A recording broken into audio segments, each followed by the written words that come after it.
ഞാനും എൻ്റാളും ആ 40 പേരും പൂമരം കൊണ്ട് കപ്പലുണ്ടാക്കി.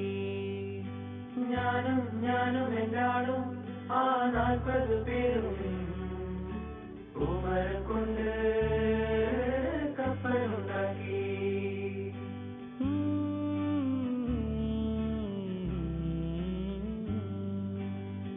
കപ്പലിലാണേ ആ കുപ്പായക്കാരി പങ്കായം പൊക്കി ഞാനൊന്നു നോക്കി.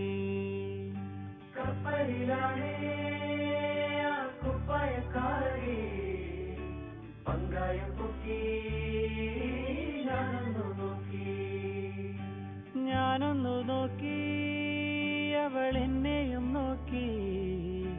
40 പേരും ശിഷ്യന്മാരും